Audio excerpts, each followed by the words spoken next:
मेरा नाम मोहम्मद सुफ डार है, सन ऑफ हाजी मोहम्मद रमजान डार, आर कश्मीर से आए हैं हम। मुझे प्रोस्टेट की प्रॉब्लम है और एक किडनी में सुस्त थोड़ा, तो दोनों हो गया कामयाब ऑपरेशन।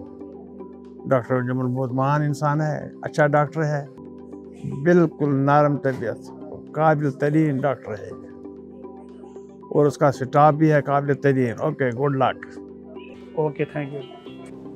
नमस्कार, मेरा नाम डॉक्टर अंशुमान अग्रवाल है। मैं दिल्ली स्थित इंद्रप्रस्थ अपोलो हॉस्पिटल में senior consultant urologist, euro oncologist एवं रोबोटिक सर्जन हूँ।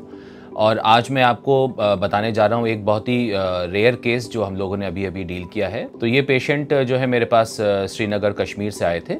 इनको जो प्रॉब्लम थी वो थी कि इनको पेशाब बिल्कुल नहीं हो रहा था और पेशाब करने में बेहद दिक्कत थी और पेशाब करने के लिए जो दवाइयाँ थी वो भी इनके ऊपर नाकाम थी। इनका प्रोस्टेट जो नॉर्मली साइज़ होता है 25 ग्राम्स, वो बढ़ के 161 ग्राम्स हो चुका था और पेशाब पीछे रुका रहता था, करीब 200 से 300 ml पेशाब रुका रह जाता था पीछे। उसके अलावा जब इनके चेकअप हुए तो इनको ये भी पता चला कि इनकी किडनी में भी एक ट्यूमर है और इनको, जैसा कि हर तरह के भी जब ऐसी बड़ी बीमारी लोगों को होती है तो वो सभी डॉक्टरों के पास जाते हैं, तो उनको बहुत सारी राय दी गई, बहुत सारी ओपिनियंस मिले। किसी ने कहा किडनी पूरी निकाल देंगे, किसी ने कहा पेट खोल के हम लोग प्रोस्टेट का निकालेंगे, ऑपरेशन करेंगे, क्योंकि इतने बड़े प्रोस्टेट में TURP करना संभव नहीं है।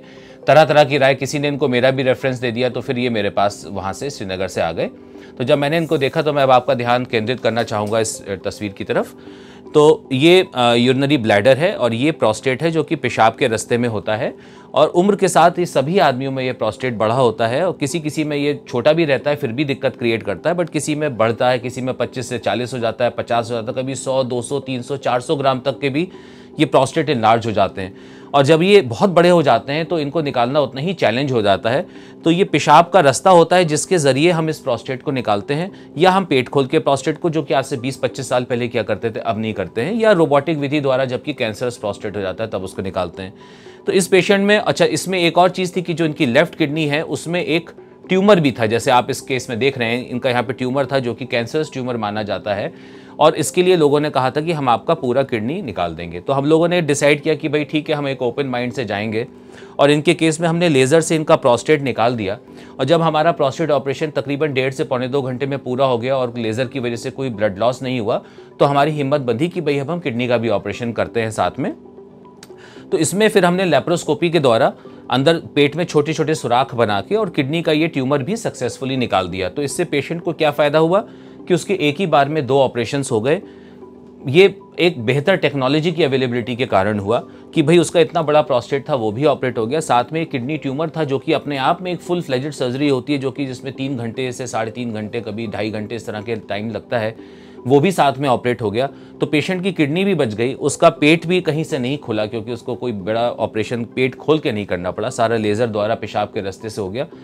तो जो मैसेज मैं आपको इसके माध्यम से पहुंचाना चाहता हूं वो ये है कि हम लोग को अपना रूटीन चेकअप कराते रहना चाहिए और जो किडनी के ट्यूमर्स होते हैं इनका कोई लक्षण नहीं होता। अगर इस पेशेंट को प्रोस्टेट की प्रॉब्लम नहीं होती है, उसको पेशाब की प्रॉब्लम नहीं होती, तो शायद ये कभी भी किसी भी डॉक्टर के पास जाके अपना चेकअप नहीं करवा पाता और इसका ट्यूमर किडनी का पता ही नहीं चलता और वो ऐसी स्थिति में पकड़ा जाता है जबकि इसकी पूरी किडनी निकालनी पड़ती या वो मेटास्टैटिक डिजीज आती है, यानी कि शरीर के और भागों में वो ट्यूमर फैल जाता तो वो नाइलाज हो जाता।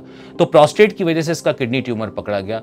तो ये मैसेज ये है कि आप लोग अपना चेकअप करवाएं और अपने जो भी अंदरूनी प्रॉब्लम है उसको समय रहते पकड़ें। इवन प्रोस्टेट में कहता हूं कि 160 ग्राम का क्यों हो, जब वो 50-60 ग्राम का है तब उसे ऑपरेट करा के या दवा लेके उसका इलाज कराया जाए। जितना बड़ा हो जाएगा उतना ही उसका ऑपरेशन डिफिकल्ट हो जाता है, उतना ही पोस्ट ऑपरेटिव आउटकम्स में प्रॉब्लम भी हो सकती है। धन्यवाद।